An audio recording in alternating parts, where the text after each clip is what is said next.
ትንሽ ጎጆ ለእኔ ይበቃኛል፣ እጅግ ጥቂት ወርቅ ምድራዊ ሀብት ግን በዚያች አገር ጻድቃን ያበራሉ፣ በዕንቁ አጊጠው በተዋበ ውብ ቤት አለኝ ከኮረብታው ማዶ። በዚያች አገር ማርጀት የለም፣ አንድ ቀን በዚያ ከቶ ድካም አይኖርም። በወርቅ ጎዳና እንሄዳለን።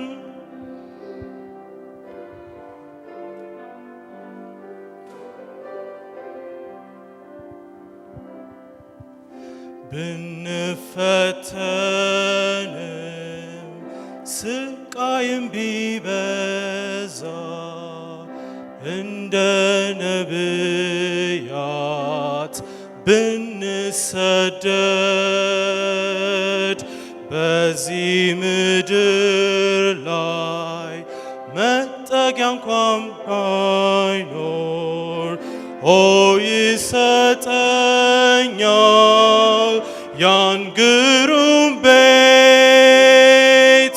ውብ ቤት አለኝ ከኮረብታው ማዶ። በዚያች አገር ማርጀት የለም፣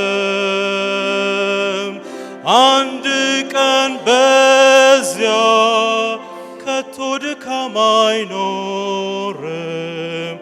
በወርቅ ጎዳና እንሄዳለን።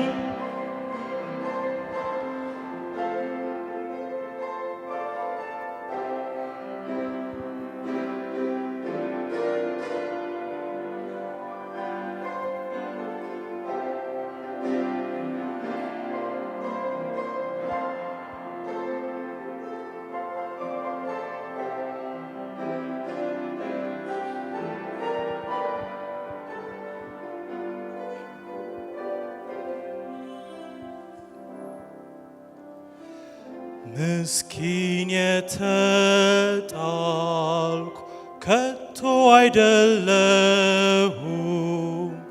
ተስፋ አልቆርጥም፣ የሰማይ ነኝ፣ መጻተኛ ነኝ፣ ሀገሬን የምሻ ያን ቤቴን ናፈቅኩ፣ ያን ክቡር ዘውድ።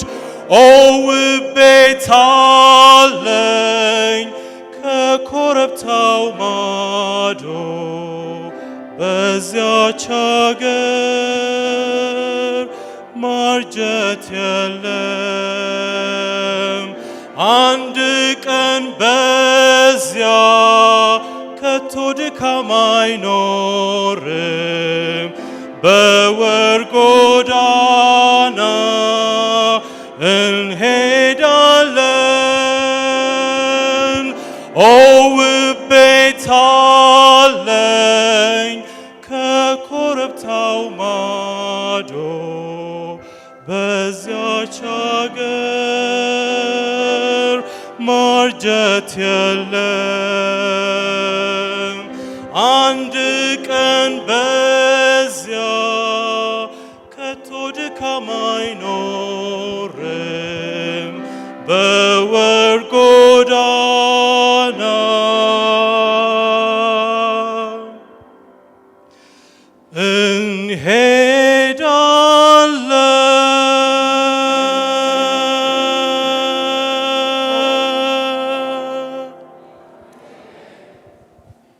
እንኳን እንኳን ደህና መጣችሁ። ይሄ የእግዚአብሔር ቤት ነው። ዘወትር እንድትመጡ በቤተ ክርስቲያን በእግዚአብሔር ሕዝብ ስም እጠይቃችኋለሁ። ወንድሜ ጌዲዮን እግዚአብሔር ይባርክ፣ ጌታ ጸጋውን ያብዛል። የዛሬው ትምህርታችን የሚያስተምረን እናያለን። ወደዛ ነው ቀጥታ ምን ሄደው ሰዓታችን ትንሽ ስለገፋ ይህንን ትምህርት ስንማር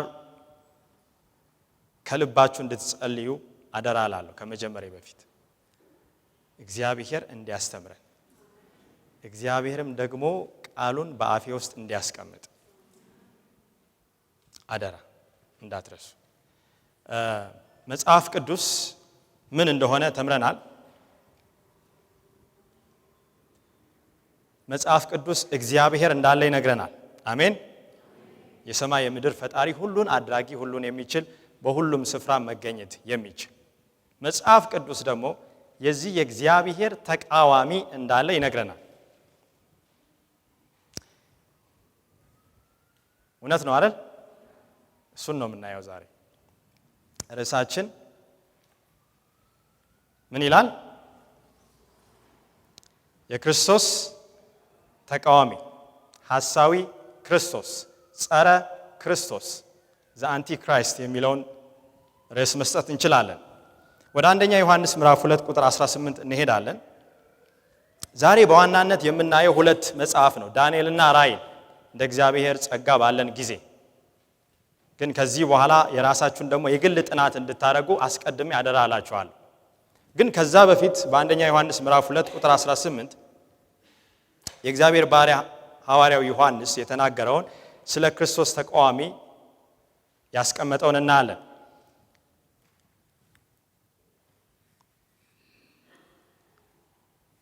አንደኛ ዮሐንስ 2:18 ልጆች ሆይ መጨረሻው ምንድነው? ሰዓት ነው። የክርስቶስም ተቃዋሚ ይመጣ ዘንድ እንደሰማችሁ አሁን እንኳን ብዙዎች የክርስቶስ ተቃዋሚዎች ምን ብለዋል? ተነስተዋል። ስለዚህ መጨረሻው ሰዓት እንደሆነ እናውቃለን። መጽሐፍ ቅዱስ መጨረሻው ሰዓት እንደሆነ አንድ ምልክት ሲሰጠን የክርስቶስ ተቃዋሚ መኖሩን በማስገንዘብ ነው። ይሄ ሰዓት መጨረሻው እንደሆነ ምን ያህሎቻችን እንስማማለን? እኔ አንዳንዴ እጠይቃለሁ፣ በሐዋርያው ዮሐንስ ጊዜ እሱ በሕይወት እያለ ቆሞ ይሄ መጨረሻው ሰዓት ነው ካለ የኛስ ጊዜ ምን ሊሆን? በዛ ጊዜ ብዙዎች ተነስተዋል አለ። አንደኛ ዮሐንስ 4:3 እዚህ ስፍራ ተቃዋሚ የሚለውን ሁለት ቦታ እናያለን። የክርስቶስ ተቃዋሚ፣ የክርስቶስ ተቃዋሚዎች። አንደኛ ዮሐንስ 4:3 ኢየሱስ ክርስቶስም በስጋ እንደመጣ የማይታመን መንፈስ ሁሉ ከማን አይደለም? ከእግዚአብሔር አይደለም። ይህም የክርስቶስ ምንድነው? ተቃዋሚው መንፈስ ነው። ይህም እንዲመጣ ሰምታችኋል፣ አሁንም እንኳን በዓለም አለ። ከሥላሴ እግዚአብሔር ወልድ ኢየሱስ ክርስቶስ በስጋ እንደመጣ የማይታመን መንፈስ የምን መንፈስ ነው? የክርስቶስ ተቃዋሚ መንፈስ ነው።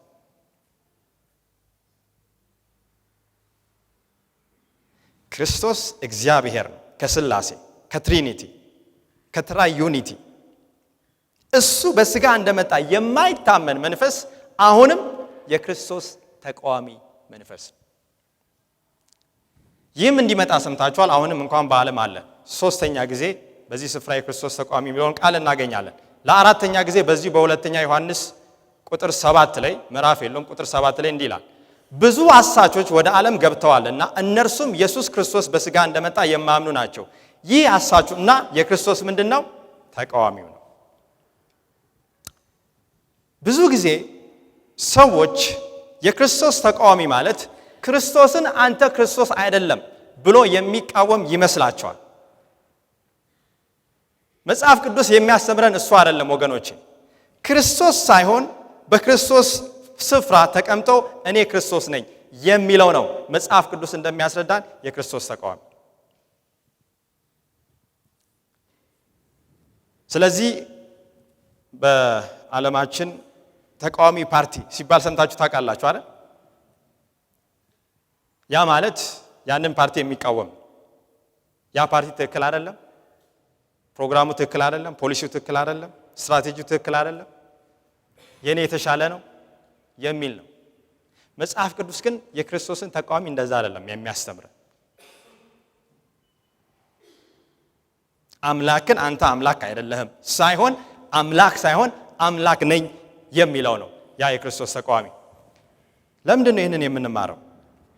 ወገኖቼ የክርስቶስ ተከታዮች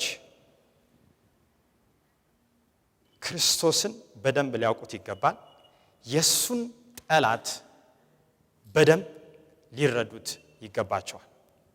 ካልሆነ ይታለሉና በዚህ ሰዓት በመጨረሻው ሰዓት ከክርስቶስ ተቃዋሚ ጎራ ይሰለፋሉ። ስለዚህ ይሄ እንደው ዛሬ ምንድነው ቀኑ? ሰኞ ነው። ሰኞ ይቅርታ። ሰኞ ከ12 ሰዓት በኋላ ትንሽ ጊዜ ያሳልፈን የተወሰነ ኢንፎርሜሽን ሰምተን የምንሄድበት አይደለም። ይሄ የህይወትና የሞት ጉዳይ። ስለዚህ አሁንም አደራ አላችኋለሁ፣ በደንብ ተከታተሉ። ስለዚህ የክርስቶስ ተቃዋሚ ወይም አንቲክራይስት የሚባለው በሱ ቦታ የሚቀመጥ እኔ እግዚአብሔር ነኝ የሚል ነው። በአንደኛ ዳንኤል ምዕራፍ 7 ቁጥር 1 ያለውን የእግዚአብሔርን ቃል እናያለን። መጽሐፍ ቅዱስ ያዝን ሁላችንም ወደዛ እንሄዳለን ወይም ከዚህ ስክሪን እንከታተላለን። ዳንኤል ምዕራፍ 7 1 ራዕይ ምዕራፍ 13 ዛሬ ዋናው የጥናት ማዕከላችን። እግዚአብሔር እነዚህን መጽሐፍቶች ስለገለጠልን ስሙ ይባረክ። ለእያንዳንዳችን ደግሞ እርግጠኛ ነኝ በሚገባን መልኩ ያስተምረናል። ዳንኤል ምዕራፍ 7 ቁጥር 1 በባቢሎን ንጉሥ በብልጣሶር በመጀመሪያው ዓመት ዳንኤል በአልጋው ላይ ህልምንና የራሱን ራእይ አየ። ከዚህም በኋላ ህልሙን ጻፈ፣ ዋነኛውንም ነገር ተናገረ። አራቱ የሰማይ ነፋሳት ታላቁን ባህር ሲያናውጡት ሌሊት በራእይ አየው። ዳንኤል ነው የሚናገረው። እርስ በርሳቸውም የማይመሳሰሉ አራት ታላላቅ አራዊት ከባህሩ ወጡ። የመጀመሪያው አንበሳ ይመስል ነበር፣ የንስርም ክንፎች ነበሩት። ክንፎቹ እስኪነቃቀሉ ድረስ ተመለከትኩ። እንደ ሰው በሁለት እግር እንዲቆሙ ከምድር ከፍ ከፍ ተደረገ፣ የሰውም ልብ ተሰጠው። ኦኬ ዳንኤል ተኛ፣ እግዚአብሔር ህልምን አሳየው። አራቱ የምድር ነፋሳት በባህሩ ላይ ሲጋጩ አየ። አራት ነፋሳት። ከዛም በኋላ አራት የተለያዩ አራዊቶች ምን አሉ? ወጡ። ይሄንን ያየው። የመጀመሪያው ምን ይመስል ነበረ? አንበሳ። ስንት ክንፎች ነበሩት? ሁለት የንስር ክንፎች። ወገኖቼ ሌላ ቦታ ይህንን ትርጉም ለማግኘት መሄድ የለብንም። መጽሐፍ ቅዱስ ራሱ ምን ይበል? ይተርጉም። ራሱ መጽሐፍ ቅዱስ ተርጓሚ ነው። አንዱን ጥቅስ ሌላው ጥቅስ ይፈቷል። ስለዚህ ስለ ትንቢት አተረጓጎም ሐዋርያው ጴጥሮስ ሲያስጠነቅቀን እንዲህ አለ፣ ይህን በመጀመሪያ ወቁ፣ በመጽሐፍ ያለውን ትንቢት ሁሉ ማንም ለገዛ ራሱ ሊተረጉም ምን አላለም? አልተፈቀደም። ትንቢት ከቶ በሰው ፍቃድ አልመጣምና፣ ዳሩ ግን በእግዚአብሔር ተልከው ቅዱሳን ሰዎች በመንፈስ ቅዱስ ተነድተው ምን አሉት? ተናገሩ። ዳንኤል በራእይ ያየው በዳንኤል ምዕራፍ 7 የጻፈው በማን መንፈስ ተነድቶ ነው? በልዑል በእግዚአብሔር መንፈስ። ስለዚህ እያንዳንዳችን ወይም ሰው በገዛ ፍቃዱ እየተነሳ ሊተረጉም በፍጹም አይገባውም። ይህ ቢሆን ኃጢአት። ነፋስ፣ አራት ነፋሳት። ነፋስ ምንን ይወክላል? በመጽሐፍ ቅዱስ ራእይ ምዕራፍ 7 ከቁጥር 1 እስከ 3 ስታነቡ ትረዱታላችሁ። በኤርምያስ 49 ቁጥር 36ም ስታነቡ ይህን ታያላችሁ። ከአራቱም ከሰማይ ማዕዘናት አራቱን ነፋሳት በኤላም ላይ ያመጣለሁ፣ ወደ እነዚያም ነፋሳት ሁሉ በትናቸዋለሁ። ከኤላም የተሰደዱ ሰዎች የማይደርሱበት ሕዝብ አይገኝም። ነፋስን እሰዳለሁ አለ፣ ስደት ይነሳል።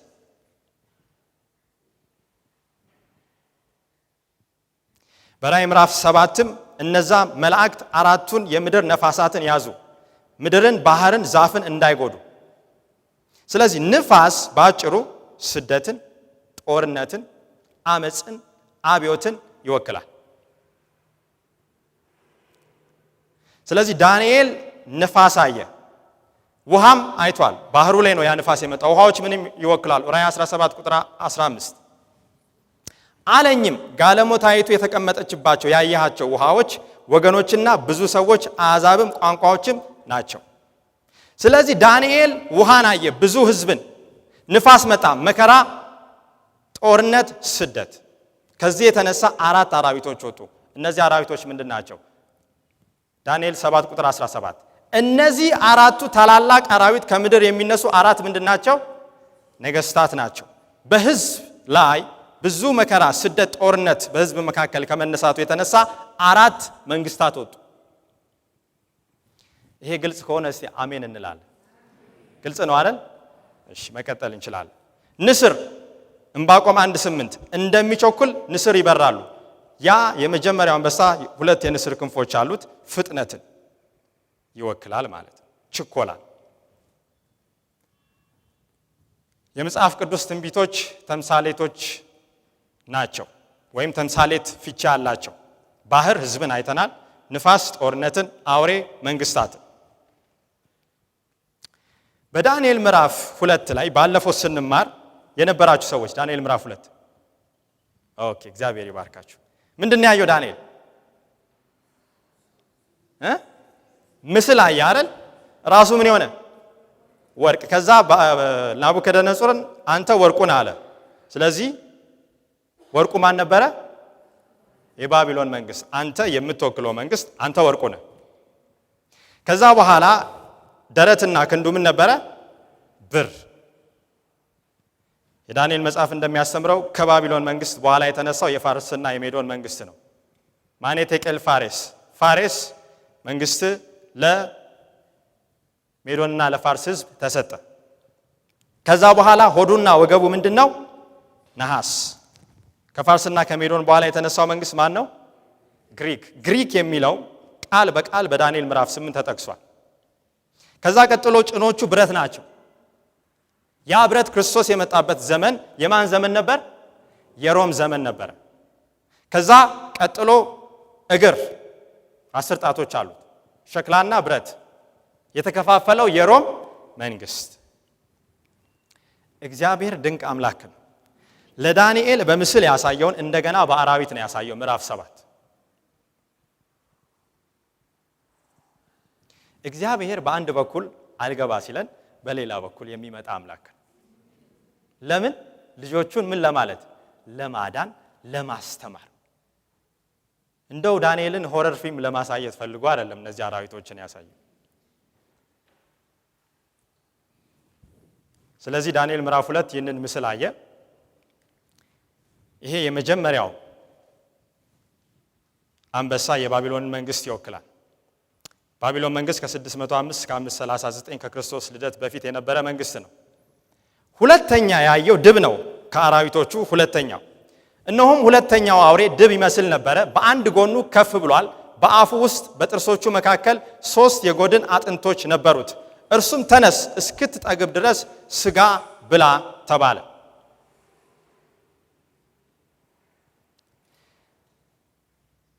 ዳንኤል ወርቅ አየ በምስሉ። ከዛ በሁለተኛው ደግሞ አንበሳ አየ በሁለተኛው ህልም። ከዛ በኋላ ብር፣ ከዛ በኋላ ድብ። ስለዚህ ከባቢሎን መንግስት በኋላ የተነሳው የምን መንግስት ነው? የፋርስና የሜዶን መንግስት። ከ539 እስከ 331 የነበረው ነው። 3 የጎድን አጥንቶች ነበሩ። የሜዶንና የፋርስ መንግስት በመጣ ጊዜ ሊዲያ፣ ግብጽና ሊቢያን አጥፍቶ ነው የመጣው። እንዴት ታወቀ ኤፍሬም? ይሄ ታሪክ ትንቢት ትክክል እንደሆነ ይነግረናል። በታሪክ የሜዶንና የፋርስ መንግስት ሲመጣ እነዚህ 3 መንግስታትን አጥፍቶ ነው የመጣው። ቀጥሎ ከዚያ በኋላ ተመለከትኩ፣ በፊቴ ነብር የሚመስል ሌላ አውሬ ነበር። በጀርባውም በኩል የወፍ ክንፍ የሚመስሉ 4 ክንፎች ነበሩት። ይህ አውሬ 4 ራስ ነበረው፣ ለመግዛትም ስልጣን ተሰጠው። ሶስተኛ አውሬ ነብር። ስንት ራሶች? 4 ራሶች። ስንት ክንፍ? 4 ክንፍ። ይሄ የግሪክ መንግስትን ይወክላል። በአሌክሳንደር የተመራው የግሪክ መንግስት በሚከፋፈልበት ጊዜ ለ4 ለራሱ ነገስታት ነው የተከፋፈለው። ስማቸው ካልጠፋኝ ካሳንደር፣ ሊስማከስ፣ ፕቶሎሚና ሴሉሲየስ። ዛሬ ታሪክን እየተማረን እንሄዳለን። የእግዚአብሔር ቃል ታሪክን ያስተምራል፣ ጂኦግራፊንም ያስተምራል፣ ሳይንስንም ያስተምራል፣ ሁሉንም ያስተምራል። በዋናነት ስለ ሕይወት ይናገራል። ስለዚህ ግሪክ ይወክላል ይሄ መንግስት። ከዚህ በኋላ በሌሊት ራእይ አየሁ፣ በፊቴም የሚያስፈራና የሚያስደነግጥ በጣም ኃይለኛ የሆነ አራዊት አራተኛ አውሬ ነበረ። ትልቅም የብረት ጥርሶች ነበሩት። ያደቅና ይበላ የተቀረውን ሁሉ በእግሮቹ ይረጋግጥ ነበረ። ከእርሱ በፊት ከነበሩት አራዊት ሁሉ የተለየ ሲሆን 10 ቀንዶች ነበሩት። ኦኬ ዳንኤል ምዕራፍ 2 ላይ ያ እግር ስንት ጣቶች ነበሩት? 10። ይሄኛው አራተኛው አውሬ መጀመሪያ አራተኛው አውሬ አየ። አራተኛው አውሬ ላይ ስንት ቀንዶች አሉ? 10።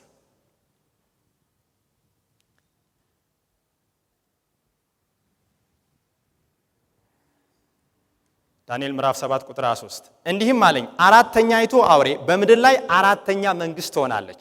እርሱም ከመንግስታት ሁሉ የተለየ ይሆናል። ምድሪቱንም ሁሉ ይበላል፣ ይረግጣታል፣ ያደቅቃትማል። የሮም መንግስት ለስንት መንግስት ነው የተከፋፈለው? ለ10። አራተኛ አውሬ ከዛ በኋላ 10 ቀንድ።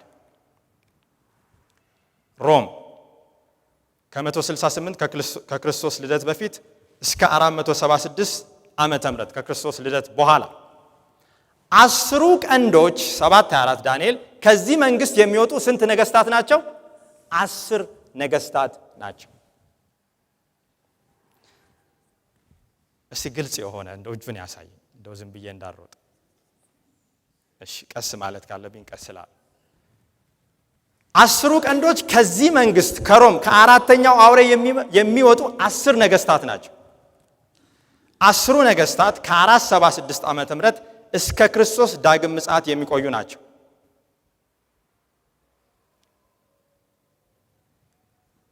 እነዚህ ዘመናዊ ስማቸውን እጠራለሁ። ጀርመን፣ ስዊዘርላንድ፣ ፈረንሳይ፣ ጣሊያን፣ እንግሊዝ፣ ፖርቹጋል፣ ስፔን፣ ሄሩሊ፣ ቫንዳልና አስትሮጎት።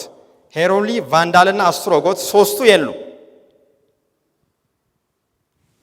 እነዚህ የምን መንግስታት ናቸው? እስቲ ንገሩኝ። የአውሮፓ መንግስታት። በጣም ጥሩ። ስለዚህ አውሮፓ አካባቢ ነው ማለት ነው ነገሩ። ግልጽ ነው አይደል?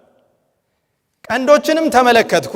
ዳንኤል 7 ቁጥር 8 እነሆም በመካከላቸው ሌላ ምን ወጣ? ትንሽ ቀንድ ወጣ። በፊቱም ከቀደሙት ቀንዶች 3 ተነቃቀሉ። እነሆም በዚያ ቀንድ እንደ ሰው አይኖች የነበሩ አይኖች፣ በትዕቢትም የሚናገር አፍ ነበሩበት።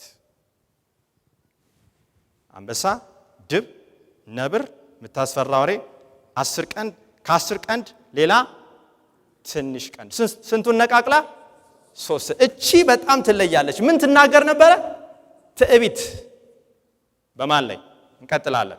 ዳንኤል 7:24 10ሩም ቀንዶች ከዚህ መንግስት የሚነሱ 10 ነገስታት ናቸው። ይህንን አይተናል። 7:25 በልዑልም ላይ ቃልን ይናገራል። የትኛው ቀንድ? ትንሹ ቀንድ። በልዑልም ላይ ቃልን ይናገራል፣ የልዑልንም ቅዱሳን ይሰባብራል፣ ዘመናትንና ሕግን ይለውጥ ዘንድ ያስባል። እስከ ዘመንና እስከ ዘመናት እስከ እኩሌታ ዘመንም በእጁ ይሰጣሉ። የትዕቢት አፍ በልዑል ላይ የሚናገር ልዑል ማን ነው? ከሌሎች መንግስታት ሁሉ ይሄ ምን ያለ ነው? የተለየ ነው።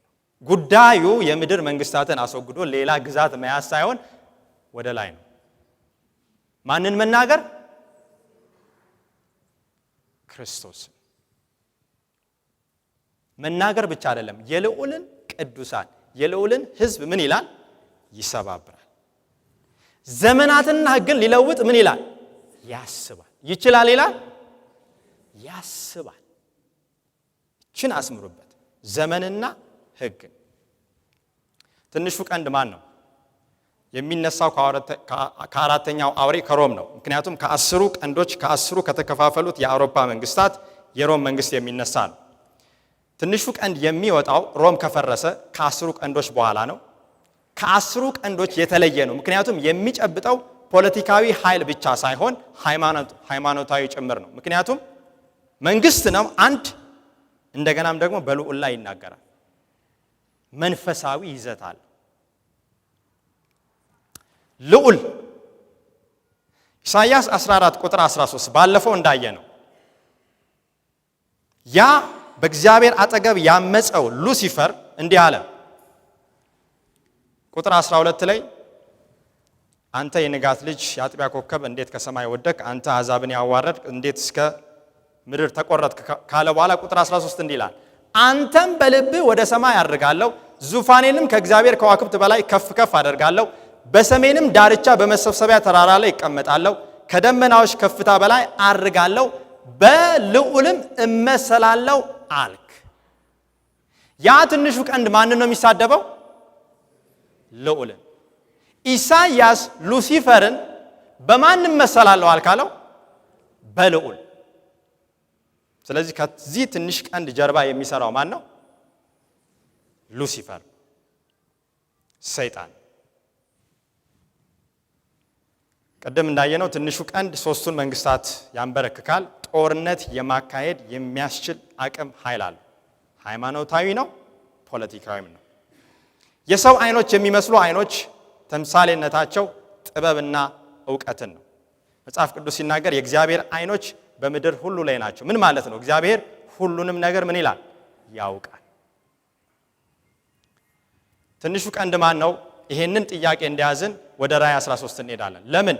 ይሄንን የዳንኤል 7 እና ራእይ 13ን ከያዝን በኋላ ምልክቶችን በደንብ ጠንቅቀን ካወቅን በኋላ ወደ ማንነቱ እንሄዳለን። በኋላ ለማስታወስ ያህል ወደ እነዚህ ነጥቦች እንመለሳለን። ራእይ ምዕራፍ 13 ቁጥር 1 አንድም አውሬ ከባህር ሲወጣ አየሁ፣ 10 ቀንዶችና 7 ራሶች ነበሩት። እሺ፣ ሐዋርያው ዮሐንስ ከዳንኤል ሞት በኋላ ዳንኤል ካለፈ በኋላ ወደ 600 ዓመት ቆይቶ ነው የመጣው። ዳንኤል ከባህር ውስጥ ምን ሲወጣ አየ? አራዊት። ሐዋርያው ዮሐንስ ከውሃ ውስጥ ምን ሲወጣ አየ? አውሬ። ስንት ቀንዶች ነበሩት የአውሬ? ማን ያየው? ሐዋርያው ዮሐንስ ያየው። 10 ቀንዶች ያለው አውሬ ዳንኤል አይቷል? አዎ፣ የሚደንቅ ነው። በቀንዶቹም ላይ 10 ዘውዶች፣ በራሶቹም ላይ የስድብ ስም ነበረ። ያየሁትም አውሬ ነብር ይመስል ነበር፣ እግሮቹም እንደ ድብ እግሮች፣ አፉም እንደ አንበሳ አፍ ነበሩ። ዘንዶም ኃይሉንና ዙፋኑን ትልቅም ስልጣን ሰጠው። አምላክ የሚደንቅ አምላክ ነው። ዳንኤል ነብር አይቷል ሲወጣ ከባህር ውስጥ። ሐዋርያው ዮሐንስ ያየው አውሬ ምን ይመስል ነበር? ነብር ይመስል ነበር። እግሮቹ ምን ይመስሉ ነበር? ድብ። አፉ እንደምን አይነት አፍ ነው? እንደ አንበሳ። ዳንኤል ነብር፣ ድብ፣ አንበሳ አይቷል። ይህንን ሁሉ ሐዋርያው ዮሐንስ ግን በአንድ አውሬ ላይ ያያል። ይህ አውሬ የነዛን ሁሉ መንግስታት ማንነት ለብቻው ይዟል። በጣም የሚደንቅ ነው። ሐዋርያው ዮሐንስ ወደ ኋላ ነው ያየው። ነብር፣ ግሪክ፣ ድብ፣ ሜዶንና ፋርስ፣ አፉ አንበሳ ይመስል ነበር ባቢሎን። እግዚአብሔር ወደ ኋላ ነበር ሲያሳየ ነበረው። ዳንኤል ወደፊት ሲያይ ነበር። ትንቢት እንዴት ራሱ እንደሚናገር የሚደንቅ ነገር ነው። ከዛ በኋላ ይቀጥላል። ማን ነው ስልጣኑን የሰጠው?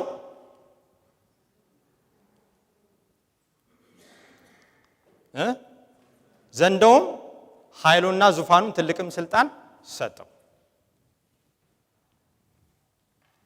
ቁጥር 3 ከራሶችም ለሞት እንደታረደ ሆኖ አንዱን አየው። ምድርም ሁሉ አውሬውን እየተከተለ ተደነቀ። ለዘንዶውም ሰገዱለት፣ ለአውሬውም ስልጣንን ሰጥቶታልና ለአውሬውም አውሬውን ማን ይመስለዋል? እርሱንስ ሊዋጋ ማን ይችላል? እያሉ ሰገዱለት። ወገኖቼ በደንብ ተከታተሉ። ለማን ሰገዱለት? ህዝብ፣ ሰው ለማን የሰገደው? መጽሐፍ ቅዱስ በመጨረሻው ዘመን ሰዎች ለሰይጣን እንደሚሰግዱ ይናገራል። ምክንያቱም በራእይ 12 በኋላ እናለን ዘንዶ ማን ነው? የቀደመው እባብ፣ የወደቀው ያ ዲያብሎስ ሰይጣን። ቁጥር 7 ቅዱሳንንም ይዋጋ ዘንድ ድልም ያደርጋቸው ዘንድ ተሰጠው። በነገድና በወገንም በቋንቋም በሕዝብም ሁሉ ላይ ስልጣን ተሰጠው። ከዓለምም ፍጥረት ጀምሮ በታረደው በግ ሕይወት መጽሐፍ ስሞቻቸው ያልተጻፉ በምድር የሚኖሩ ሁሉ ይሰግዱለታል። በበጉ በኢየሱስ ክርስቶስ የሕይወት መዝገብ ላይ ያልተጻፈ ሁሉ ለሰይጣን ምን ይላል? ይሰግዳል። ጆሮ ያለው ቢኖር ምን ይበል? ይስማ።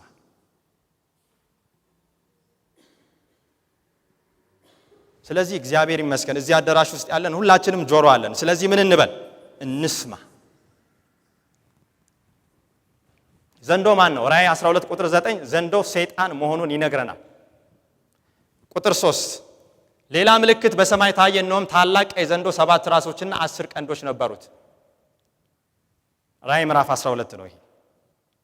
ቁጥር 9 ዓለሙንም ሁሉ የሚያስተው ዲያብሎስና ሰይጣን የሚባለው ታላቁ ዘንዶ። ስለዚህ ሰዎች በመጨረሻው ዘመን ለአውሬው ሲሰግዱ ለዘንዶ እንደሚሰግዱ መጽሐፍ ቅዱስ ያስተምራል። እነዚህ አራዊት ወይም ይሄ የተነሳው አውሬ አንድ መንግስት ነው። ሰይጣን የሚሰራው በመንግስታት ጀርባ ሆኖ ነው። ኤፍሬም ምን ማለት ነው? መጽሐፍ ቅዱስ የሚያስተምረው ነው የምናገረው። በዓለም ላይ ባሉ ልዕለ ኃያላን መንግስታት ጀርባ ሰይጣን ስራውን ይሰራል። ጥንት እንደሰራ ዓላማው ምን እንደሆነ እናያለን።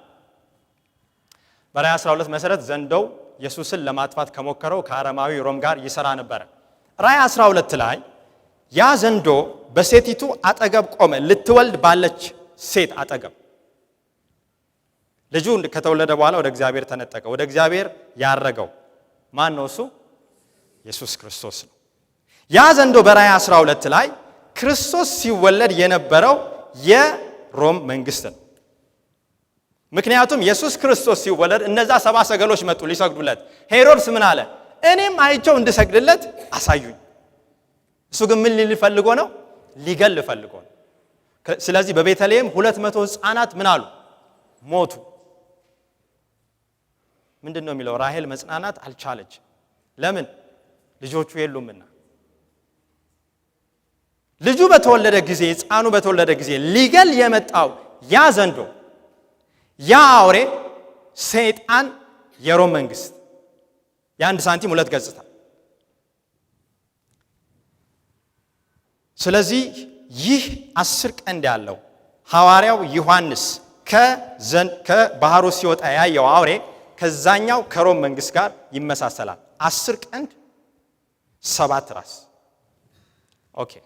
ፍንጭ ቁጥር 1 የሮም ኃይል እንደሆነ ይነግረናል። ይህ አውሬ የሮም ገዢዎች ኢየሱስ ክርስቶስ በተወለደበት ጊዜ ለመግደል ሙከራ አድርገው ነበር። ሌላው የሮም ገዢ ኢየሱስን አውግዞት ነበር። ማን? ጴንጤናዊው ጲላጦስ። የሮም ወታደር ኢየሱስን ሰቀለው። በኢየሱስ መቃብር ላይ የሮም ማተም ታተመበት። የሮም ወታደር መቃብሩን ምን ይሉ ነበር? ይጠብቁ ነበር። ዓለም ሁሉ ተከተለው፣ አውሬውን ሰገደለት ይላል። ስለዚህ ይህ አውሬ ዓለም አቀፋዊ ኃይል እንዳለው ይነግረናል። በዓለም በሙሉ በመደነቅ አውሬውን ተከተለው። ይህ አውሬ የሲቪል ተቋማት ላይ ስልጣን አለው። ሃይማኖታዊ ድርጅት ብቻ ሳይሆን ልክ እንደ ትንሹ ቀንድ የፖለቲካም ስልጣን አለው፣ የሲቪልም ስልጣን አለው። ምክንያቱም ራእይ 13 ቁጥር 7 እንዲህ ይላል፣ በነገድ በወገን በቋንቋና በሕዝብ ሁሉ ላይ ስልጣን ምን አለው? ተሰጠው። ሌላው ፍንጭ ቁጥር 4 አውሬው ማን ነው ለሚለው የስድብ ቃል የመናገር ኃይል አለው። ኦኬ። የትዕቢት ቃል በዳንኤል ምዕራፍ 7 ትንሹ ቀንድ ይናገራል። ይህ ደግሞ እንደገና የስድብን ቃል ይናገራል። ስድብ ምንድነው? በእግዚአብሔር መጽሐፍ ዮሐንስ ወንጌል ምዕራፍ 10 ቁጥር 33 አይሁድም ስለ መልካም ስራ አንወግርም፣ ስለ ስድብ አንተም ሰው ስትሆን ራስን አምላክ ስለማድረግ ነው እንጂ ብለው መለሱለት። ስለዚህ ስድብ ማለት አምላክ ሳይሆኑ ምን ነኝ ማለት ነው? አምላክ። ስለዚህ የትንሹ ቀንድ አውሬ እግዚአብሔርን ይሳደባል፣ ልዑልን ይሳደባል። እግዚአብሔር ሳይሆኑ እግዚአብሔር ነኝ ማለት። ሉቃስ 5 ቁጥር 21 ጻፎችና ፈሪሳውያንም ይህ የሚሳደብ ማን ነው? ከአንዱ ከእግዚአብሔር በቀር ኃጢአትን ሊያስተሰርይ ማን ይችላል ብለው ያስቡ ነበር። ሌላኛው ስድብ ኃጢአት ይቅር ማለት ሳይችሉ እችላለሁ ይቅር እላለሁ ማለት። የክርስቶስ ተቋሚ ይህንን ሁሉ ያደርጋል። በዚህ ሰዓት በዚህ ሰከንድ በምድር ላይ አለ፣ በምድር ላይ ይናገራል። ተደብቆ አይደለም። ጳውሎስ እንደሚለው በእግዚአብሔር ቤተ መቅደስ አዋጅ እያወጀ በኋላ እናያለን። ስለዚህ መጽሐፍ ቅዱስ ስድብን ሲያብራራ ከእግዚአብሔር ብቻ የሚገባውን ለእግዚአብሔር ብቻ የሚገባውን መብትና ኃይል መሻት ማለት እንደሆነ ምን ይለናል? ይነግረናል። አምላክ አንድ እግዚአብሔር ብቻ ነው። አንደኛ ጢሞቴዎስ ምዕራፍ 2 ቁጥር 5 አንድ እግዚአብሔር አለና በእግዚአብሔርና በሰው መካከል አንድ አስታራቂ አለ፣ እርሱም ሰው የሆነው ማን ነው? ክርስቶስ። አንድ እግዚአብሔር ነው ያለው። ሰውና እግዚአብሔርን የሚያሳርቀው ኢየሱስ ክርስቶስ አንድ ነው። ከዛ ሌላ አለ? ከዛ ሌላ አለው የሚል ከሆነ ማን ነው ያ? የክርስቶስ ተቃዋሚ ነው፣ ሐሳዊ ክርስቶስ ነው፣ ጸረ ክርስቶስ ነው። አንደኛ ዮሐንስ ምዕራፍ 1 ቁጥር 9 ኃጢአታችንን ብንናዘዝ ኃጢአታችንን ይቅር ሊለን ከአመፃ ሁሉ ሊያነጻን እርሱ ታማኝና ጻድቅ ነው። ማን ነው ኃጢአታችንን ይቅር የሚለው? ክርስቶስ እግዚአብሔር። ጳውሎስ የሚናገረውን እናያለን። ሁለተኛ ተሰሎንቄ ምዕራፍ 2 ቁጥር 3 ማንም በማናቸው መንገድ አያስታችሁ። ይህ መልእክት ወገኖች ዘላለማዊ ነው። ማንም ምን አይበላችሁ፣ አያሳስታችሁ በማንኛውም አይነት መንገድ።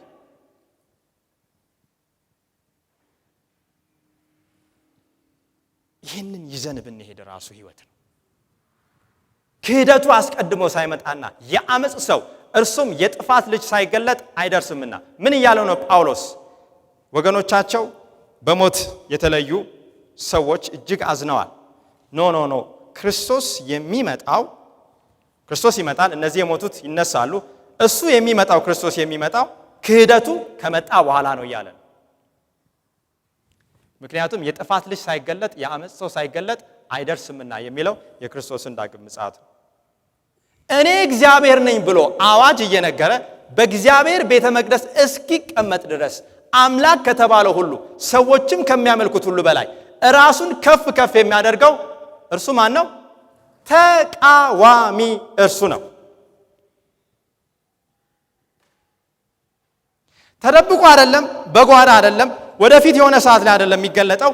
በእግዚአብሔር ቤተ መቅደስ በአዋጅ እየነገረ እኔ እግዚአብሔር ነኝ ብሎ እያወጀ ሰዎች አውሬው ሐሳዊ ክርስቶስ ገና ክርስቶስ ሲመጣ ነው የሚገለጠው። ኢየሩሳሌም ይሄዳል፣ የሰለሞን ቤተ መቅደስ እንደገና ይሰራል፣ ከዛ ክርስቲያኖችን ያሳድዳል።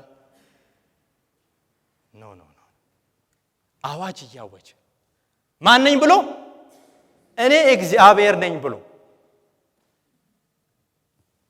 በእግዚአብሔር ቤተ መቅደስ አምላክ ከተባለው ሰዎችም ምን ከሚሉት ከሚያመልኩት የአምልኮ ጉዳይ ነው ማለት ነው። የስግደት ጉዳይ ነው ማለት ነው። የህይወት ጉዳይ ነው ማለት ነው። የአመጽ ሰው የጥፋት ልጅ እኔ እግዚአብሔር ነኝ ብሎ አዋጅ የሚነግር በእግዚአብሔር ቤተ መቅደስ የሚቀመጥ አምላክ ከተባለው ሁሉ ሰዎችም ከሚያመልኩት ሁሉ በላይ ራሱን ከፍ ከፍ የሚያደርግ ተቃዋሚ እርሱ ነው።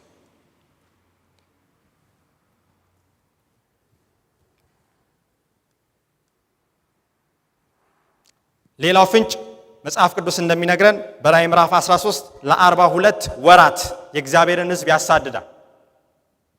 ያ42 ወር ማለት በእያንዳንዱ ቀን 30 በእያንዳንዱ ወር 30 ቀን አለ። 1260 ቀናት ናቸው። 1260 ቀናት በትንቢት ባለፈው ስንማር መልስ የሚመልስልኝ አንድ ቀን ስንት ጊዜ ነው? እንዴት አወቅን? መጽሐፍ ቅዱስ ይናገር። እግዚአብሔር እንዲህ አለ አይደል? እናንተ ምድሪቱን በሰለላችሁበት 40 ቀን አንዱን ቀን 1 ዓመት አድርጌ 40 ዓመት ሰጥቻችኋለሁ። እስራኤል ከግብጽ ከወጣ በኋላ ከነዓን እስኪገባ ድረስ ስንት ዓመት ፈጀበት? 40 ዓመት። መጀመሪያ ግን እነዛ ሰላዮች ሄደው ያቺ ምድር ለመሰለል ስንት ቀን ፈጀባቸው? 40 ቀን። አንዱን ቀን 1 ዓመት አድርጌ 40 ዓመት ሰጥቻቸዋለሁ። አንዱን ቀን 1 ዓመት አድርጌ ወደዛ ብዙ አንገባም ባለፈው ስለተማርን። ስለዚህ ለሞት የሆነለት ቁስል ተፈወሰ ይላል። ሌላው ፍንጭ ነው። ወደ መጨረሻው እንመጣለን። አውሬው ሐሰተኛ ሃይማኖታዊ ድርጅትን ይወክላል። ጳውሎስ ሲናገር እንዳለ ሐዋርያት ምዕራፍ 20 ቁጥር 8 ሐዋርያት ሥራ በገዛ ደሙ የዋጃትን የእግዚአብሔርን ቤተክርስቲያን ትጠብቋት ዘንድ መንፈስ ቅዱስ እናንተን ጳጳሳት አድርጎ ለሾመበት ለመንጋው ሁሉና ለራሳችሁ ተጠንቀቁ። ለመንጋውና ለማን? በእግዚአብሔር ቤተክርስቲያን የምናገለግል ሽማግሌዎች፣ ፓስተሮች፣ ወንጌላውያን፣ ዲያቆናት ለራሳችንና ለመንጋው ምን በሉ? ተጠንቀቁ። የያዝነው ስራ በሰማይና በምድር በእግዚአብሔር አብ፣ በእግዚአብሔር ወልድ፣ በእግዚአብሔር መንፈስ ቅዱስ በመላእክት ፊት ተጠያቂነት ያለው ስራ፣ ሰዎችን ወደ እውነት የመምራት ስራ። ተጠንቀቁ። ለምን? ከሄድኩ በኋላ ለመንጋው የማይራሩ ጨካኞች ተኩላዎች እንዲገቡባችሁ ደቀ መዛሙርትንም ወደ ኋላቸው ይስቡ ዘንድ ጠማማ ነገርን የሚናገሩ ሰዎች በመካከላችሁ እንዲነሱ እኔ ምን እላለሁ? አውቃለሁ። ከሄድኩ በኋላ ጳውሎስ ካለፈ በኋላ አገልግሎቱን ከጨረሰ በኋላ በቤተ ክርስቲያን ውስጥ ተኩላዎች፣ አሳሳቾች እንደሚገቡ ተናግሯል። ስለዚህ ይህ ኃይል የሚነሳው የክርስቶስ ተቃዋሚ መንፈስ ከሌላ ስፍራ ሳይሆን ከማን ነው? ከቤተ ክርስቲያን ውስጥ ነው።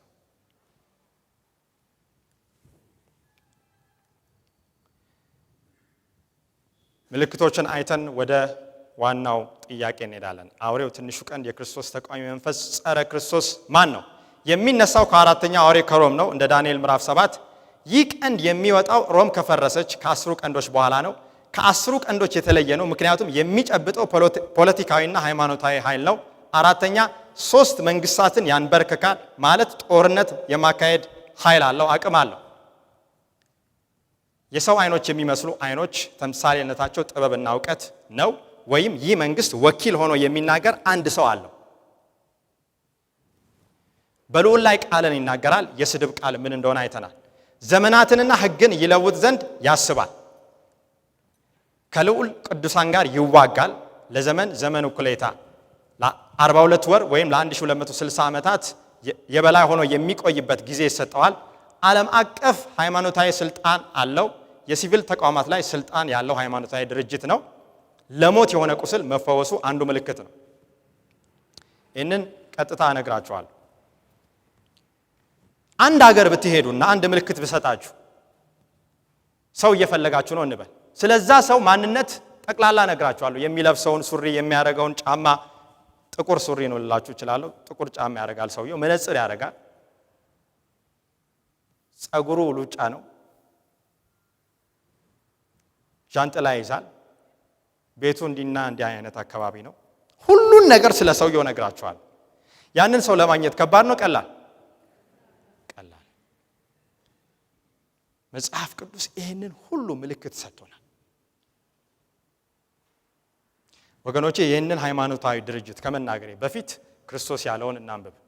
ዮሐንስ ወንጌል 10:16 ከዚህም በረት ያልሆኑ ሌሎች በጎች አሉ፣ እነርሱን ደግሞ ላመጣ ይገባኛል። ድምፄንም ይሰማሉ፣ አንድም መንጋ ይሆናሉ፣ እረኛውም አንድ። በዚህ በክርስቶስ ተቃዋሚ መንፈስ ሃይማኖት ድርጅት ውስጥ ያሉ ሰዎች ሁሉ ይጠፋሉ ማለት አይደለም። የእግዚአብሔር ሰዎች አይደሉም ማለት አይደለም። ይህንን ብርሃን የማያውቁ የእግዚአብሔር ልጆች ከዚህ በረት ውጪ አሉ።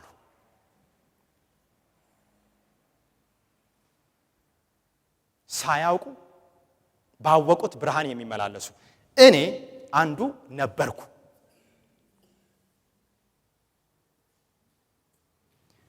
ይህ የክርስቶስ ተቃዋሚ ሐሳዊ ክርስቶስ፣ ጸረ ክርስቶስ አንቲክራይስት የሮም ካቶሊክ ቤተክርስቲያን ናት። ይህንን ዛሬ ኤፍሬም አይደለም የተናገረው። ጥንት ከሷ ቤተክርስቲያን የወጡ እነ ማርቲን ሉተር፣ እነ ጆን ካልቪን፣ እነ ጆን ሃስ፣ እነ ጀሮም ዝዊንግሊ የራሷ ቄሶች የነበሩ ይህንን ጥንት አስተምረዋል። ለምንድን ነው እንዱ ጉብ ብለን ነው ይህንን ሰውዬ ወይም ይህንን ቤተክርስቲያን አውሬው ነው ትንሹ ቀንድ ነው የምንለው? አይደለም።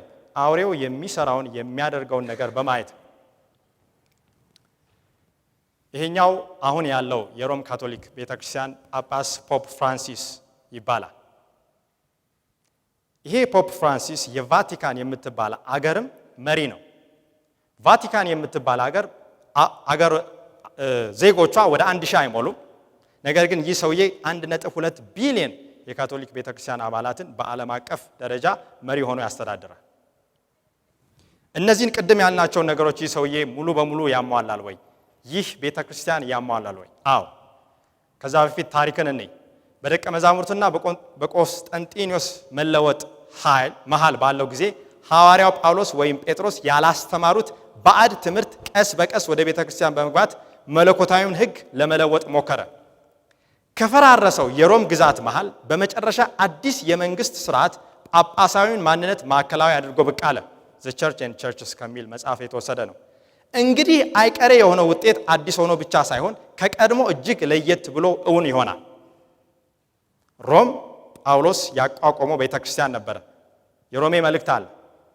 በዛ ስፍራ ግን የእግዚአብሔር ሐዋርያት ደቀ መዛሙርት ያላስተማሩት ትምህርት ከዘመናት በኋላ እንደሚመጣ አስቀድሞ ተናግሯል። ከቄሳር በኋላ በትረ ስልጣኑን የተረከበው የሮም ጳጳስ ነው። ቆስጠንጢኖስ ሮምን በተወ ጊዜ ወንበሩን ለጳጳሱ ሰጠ። ዘንዶ ለአውሬው ምኑን ሰጠ? ስልጣኑን ሰጠ። ስለዚህ ቀስ በቀስ እየተከሰተ የመጣው ለውጥ ምንድነው? አይሁዳውያን ተሰደዱ። አንዳንድ የክርስቲያን ሃይማኖት መሪዎች ራሳቸውን ከአይሁዶች ለይተው ማስቀመጥ ጀመሩ። ንጉሥ ቆስጠንጢኖስ ግዛቱን በአንድ ለማዋድ ይረዳው ዘንድ የመጀመሪያውን የይሁድ ሕግ አወጣ። ቀስ በቀስ ከእግዚአብሔር ቃል እየሸሸ የመጣ ጉዳይ ነው። ምን አለ ቆስጠንጢኖስ በ321? በተቀደሰው የፀሐይ ቀን የአጥቢያ ዳኞች እና መላው የከተማ ነዋሪ ከሥራ ሁሉ ይረፍ፣ የሥራ ቦታዎችም ይዘጉ። የመጀመሪያው የይሁድ ሕግ ሳንዴይ ሎ፣ ሳንዴይ የፀሐይ ቀን ሕግ የወጣው በማን ነው? በቆስጠንጢኖስ። ይህንን ነው የሮም ካቶሊክ ቤተክርስቲያን ተቀብላ እሁድ ሰንበት ነው ያለችው። ስድብን ይናገራል። በልዑል ላይ ታላቅ ንግግርን ተናግረዋል ወይ ወይም ይናገራሉ ወይ? የሮም ጳጳሳት ሊቀ ጳጳስ ሊዮ 13ኛው እንዲህ አለ፣ ኃያሉ እግዚአብሔር በዚህ ምድር ላይ ያለውን ቦታ እኛ ምንም ብለነዋል? ይዘነዋል። ከዚህ በላይ ስድብ፣ ከዚህ በላይ ታላቅ ንግግር በእግዚአብሔር ላይ የለም። የእግዚአብሔርን ቦታ በምድር ላይ የያዘው እኔ ነኝ እያለ ነው። ክርስቶስ እንደሚነግረን እኔ ሄዳለሁ ማንን ልክላችኋለሁ ነው ያለው? መንፈስ ቅዱስን። እግዚአብሔርን ወክሎ ያለው ማን ነው? መንፈስ ቅዱስ። አንድ እግዚአብሔር አለ፣ ደግሞም በእግዚአብሔርና በሰው መካከል አንድ አለ፣ እርሱም ሰው የሆነው ክርስቶስ ነው። ሊቀ ጳጳሱ ጊዜንና ሕግን የመለወጥ ወይም የመሻር ስልጣን ስላለው ሌሎችን ጨምሮ የክርስቶስን ትምህርት ጽንሰ ሐሳብ እንኳን ሳይቀይር መቀየር ይችላል። የራሳቸው ሰነድ ነው። ሕግንና ዘመንን ሊቀይር ምን ይላል? ዳንኤል 7:25 ያስባል። ምንድነው የሚለው? ጊዜንና ሕግን የመለወጥ ወይም የመሻር ስልጣን አለው። ራዕይ ምዕራፍ 13 ቁጥር 5 አውሬው የትዕቢት ቃል የሚናገርበትና የሚሳደብበት አፍ ተሰጠው። 42 ወር በስልጣን እንዲሰራ ተፈቀደለት። 42 ወር ይሄ ከ538 ዓመተ ምህረት እስከ 1798 ዓመተ ምህረት የእግዚአብሔር ሕዝብ የተጨፈጨፈበት በታሪክ ላይ ጨለማው የሃይማኖት ዘመን ዘዳርክ ኤጅ የሚባልበት ጊዜ ነው። በዚህ ጊዜ ሰዎች መጽሐፍ ቅዱስን ስለያዙ ተገለዋል። ከ50 ሚሊዮን በላይ ሕዝብ ዛሬ ምንም እንዳልተደረገ ሰው ሁሉ ይህንን ታሪክ ረስቶ ዝም ይላል። ልዑልን ሰባብሯል። ስለዚህ በ1798 ባርቴር የተባለው የፈረንሳይ የጦር ገዢ ይህንን የሮም ጳጳስ ወስዶ እስር ቤት አስቀመጠው። በእስር ቤት በዛው ሞተ። 1798 ቆሰለ። በዚህ ጊዜ የእግዚአብሔርም ቃል በኃይል እየተስፋፋበት የነበረበት ጊዜ ነው። የእግዚአብሔር ቃል ሁለት አፍ ካለው ሰይፍ ሁሉ የተሳለ ነው። የእግዚአብሔር ቃል በሚታተምበት ጊዜ፣ የእግዚአብሔር ቃል በሰው እጅ በሚገባበት ጊዜ በዚህ ሰይፍ አውሬው ቆስሏል። አሁንም የእግዚአብሔር ልጆች ይህንን ሰይፍ መምዘዝ አለባቸው። ጆሮ ያለው ቢኖር ይስማ። ማንም የሚማረክ ቢኖር እርሱ ይማረክ። ራእይ 13:9-10 እንደሚማረክ ራሱ ተናግሯል መጽሐፍ። ማንም በሰይፍ የሚገደል ቢኖር እርሱ በሰይፍ ይገደል። ይህም የቅዱሳን ትዕግስትና እምነት የሚታየው በዚህ እንደሆነ ያስገነዝባል። ነገር ግን ይህ ቁስል ተፈወሰለት። በ1929 ቫቲካን እንደገና አንድ አገር ሆና ተቋቋመች። ስለዚህ የእግዚአብሔር ሕዝቦች ለዛ ለ1260 ዓመታት ታሰሩ፣ ተገረፉ፣ አንዳንዶቹም በእሳት ተቃጠሉ። በሁለተኛው የዓለም ጦርነት ካለቀው ሕዝብ በላይ በ1260 ዓመታት አልቋል። ሮም ማንነቷን ቀይራለች ወይ? አልቀየረችም። እናያለን። በምድር ያሉ ልዑላዊ ነገስታት በሙሉ የሮም ጳጳስ ሎሌ በመሆናቸው ለሁሉም የአውሮፓ ነገስታትና ልዑላን የበላይ ጌታቸው ነው። በዚህም ሮም ለሁለተኛ ጊዜ የዓለም እማወራ ሆነች። አንድ ታሪክ እንደሚናገር ባቢሎን የጋለሞታዎች ሁሉ ምን እናት። ሊቀ ጳጳሱ ዓለም አቀፋዊ ተጽዕኖ ማሳደር የሚያስችል ክብርና ኃይል አለው። የመጽሐፍ ቅዱስ ትንቢት እንደሚነግረን ሰይጣን የእግዚአብሔርን ሕግ ለመለወጥ ሞክሮ ነበረ በዚህ ጳጳሳዊ የካቶሊክ ቤተክርስቲያን ስርዓት። መጽሐፍ ቅዱስን ከዘፍጥረት አንስቶ እስከ ራዕየ ዮሐንስ ድረስ ብናነብ የይሁድን ቅድስና አስመልክቶ የተጻፈ አንዳችም ጥቅስ አናገኝም። ጥቅሶቹ ሁሉ አምልኳችን በቅዳሜ ቀን እንድናደርግ ግድ ይሉናል። The faith of our fathers ገጽ 89 አንድም ጥቅስ የለም። ባለፈው ጊዜ አይተናል። ታዲያ ይሄ ሁሉ ሚሊዮን ቢሊዮን ህዝብ ሰባተኛውን ቀን ትቶ የሳምንቱን መጀመሪያ ቀን ለምንድን ነው የሚጠብቀው? የካቶሊክ ዶክትሪን አስተምሮ መጽሐፍ እንዲህ ይላል የራሳቸው። ጥያቄ ሰንበት የትኛው ቀን ነው? መልስ ሰንበት ቅዳሜ ነው። ጥያቄ ታዲያ ለምንድን ነው እሁድ ቀን በቅዳሜ ምትክ እንደ ሰንበት የሚከበረው? መልስ እሁድ በቅዳሜ ምትክ የሚከበረው የካቶሊክ ቤተክርስቲያን ሰንበትን ከቅዳሜ ወደ እሁድ ስለለወጠች ነው። ካቶሊክ ካቴኪዝም ሕግንና ዘመንን ሊቀይር ምን ይላል? ያስባል። ካቶሊክ ኢንሳይክሎፒዲያ ቮሊዩም 4 ገጽ 153 ቤተክርስቲያኗ የአይሁዳውያን ሰንበት የነበረውን ወይም ሰባተኛውን የዕረፍት ቀን ቅዳሜ ወደ ሳምንቱ መጀመሪያ ቀን ከቀየረች በኋላ የአይሁዳውያን ሰንበት ስህተት ነው። የነሱ ኢንሳይክሎፒዲያ ነው፣ ስህተት ነው። የእግዚአብሔር ሰንበት ነው። ሰንበትን ትቀድሰው ዘንድ አስብ፣ 6 ቀን ስራ፣ ሰባተኛው ቀን ግን የአምላክ የእግዚአብሔር ምንድን ነው? ሰንበት ነው። በሶስተኛው ትእዛዝ ምትክ የይሁድን ቅድስና በመጨመር ይህ ዕለት የጌታ ቀን ሆኖ እንዲከበር አድርጋለች። የካቶሊክ ኢንሳይክሎፒዲያ ሕግንና ዘመንን ሊለውጥ ምን ይላል? ያስባል። ነገር ግን ይችላል? አይችልም። የክርስቶስ ተቋሚ ይህ ነው። የሱን ማንኛውም አይነት ርዝራሽ ትምህርት የሚይዝ ድርጅት የባቢሎን ልጅ ነው። እሁድ ሰንበት ነው ብሎ የሚያምን ነፍስ አትሞትም ብሎ የሚያስተምር የሚያምን። ስለዚህ ጥሪው በራእይ 18 እንደተጻፈው ሕዝቤ ሆይ ከባቢሎን ምን በል ውጣ። ሰዎች ለአምልኮ በእሁድ ቀን ቢገናኙም ነገር ግን ይህ መሰብሰባቸው መጽሐፍ ቅዱሳዊ ድጋፍ የለውም። እግዚአብሔር የፈቀደው የአምልኮ ቀን የአይሁድ ሰንበት ወይም የዕረፍት ቀን የሆነው ቅዳሜ ነው። ክርስቶስ ከመቃብር የተነሳበት ዕለት ነው በሚል ክርስቲያኖች አምልኳቸውን በእሁድ ቀን እንዲያደርጉ የወሰነችው የማን ቤተክርስቲያን ናት? የካቶሊክ ቤተክርስቲያን ናት። እየጨረስን ነው። ጥያቄ ፕሮቴስታንቶች በሰባተኛው ቀን ቅዳሜ የሚደረገውን አምልኮ ከማርከሳቸው አኳያ መጽሐፍ ቅዱስን እንደ ብቸኛ የእምነታቸው መመሪያ እየተቀበሉ ነው? ጥያቄ ነው። ምንድን ነው የማደርገው? ፕሮቴስታንት ማለት ውሸትን ምን የሚል ነው? የሚቃወም፣ ውሸት ላይ የሚያምጽ ማለት ነው። እነርሱ ይህን አይነት ድርጊት መፈጸማቸው በተቃራኒው ባህልና ወግን እየተከተሉ ነው። ቅዳሜን በማርከሳቸው የእግዚአብሔርን ትእዛዛት በመሻር የሰንበትን ቀን ቅዱስ አድርገ አክብር የሚለውን ሕግ እየሰረዙ ነው። ሌላ ሰው እንዲህ አለ። ሲኤፍ ቶማስ 1895 ላይ በእርግጥ ካቶሊክ ቤተክርስቲያን ለውጡ የእርሷ ድርጊት መሆኑን አምና ብትቀበልም ሁናቴው ቤተክርስቲያን በሃይማኖት ጉዳዮች ላይ ያላት ኃይል እና ስልጣን ምልክት ነው፣ የአውሬው ምልክት። እሁድ የስልጣናችን ምልክት ነው። ካቶሊክ ሪከርድ ነው የሚለው ይሄ። ቅዳሜ ሰንበት ወደ እሁድ መቀየራችን ቤተክርስቲያን ከመጽሐፍ ቅዱስ በላይ ለመሆኗ በቂ ማስረጃ ነው። እንግዲህ ጎበዝ ከዚህ በላይ ማስረጃ ከዚህ በላይ ስድብ ምን ጠብቅ አይመስለኝም።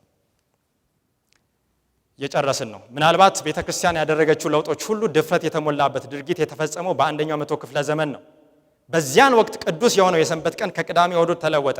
ይህ የሆነው ምንም አይነት የመጽሐፍ ቅዱስ ጥቅስን መሰረት በማድረግ ሳይሆን ቤተክርስቲያኗ አለኝ በምትለው ኃይል ነው። መጽሐፍ ቅዱስ ብቸኛ ስልጣን ሊኖረው ይገባል ብሎ የሚያስቡ ሰዎች የሰባተኛው ቀን አድቬንቲስት በመሆን ቅዳሜን በቅድስና መጠበቃቸው ተገቢ አስተሳሰብ ነው። ቅዱስ ካተሪን የሚባል የካቶሊክ ሰው ነው። ይሄ ሰውዬ ስላለ አይደለም ወደ አንድ ቤተክርስቲያን የምንመጣው የእግዚአብሔር ቃል ስላለ እንጂ እሱ ግን ያለውን ብሎ እኔ እግዚአብሔር ነኝ ምን አልልም አልለወጥም።